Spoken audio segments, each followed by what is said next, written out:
You know, people tell me that I need to be more positive, that I shouldn't spend so much time talking about things that I hate. So you know what? Fine. I've got a list of scripts saved up. I'm sure one of these is positive.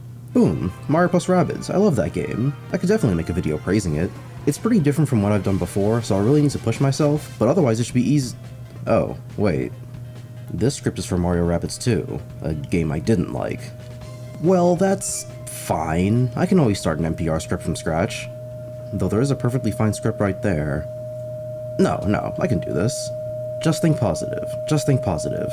Just think Mario plus Rabbids is a Ubisoft-developed, Mario-based XCOM-like for the Switch. Depending on who you are, that either sounds like a jumbled-up mess of insanity, or you'll recall the year 2017 when you were baffled this game was even being created. Or you'll remember when people were astounded that it got a sequel, Sparks of Hope. I mean, Mario crossing over with Rabbids in a turn-based strategy game sounds like a fucking disaster, right? Well, it actually turned out pretty well. So well that it got me to play XCOM. But enough about the history. It's time for me to spend as long as I possibly can gushing about one of my favorite games. Firstly, the gameplay. Like I said, the game is structured a lot like XCOM. You go into a level with a set group of enemies and are tasked with either killing all of them or completing some objective. The second game sort of does the same thing with the story missions, but has most gameplay occur across enemy encounters in the overworld, utterly wasting your time with fights that weren't even designed with any kind of challenging curve in mind. Though I guess that was kind of unrelated. You go about combat with 3 of the 8 available characters, and they each have their own niche. There are some characters that are better than others, but it's still nice that everyone has their defined role.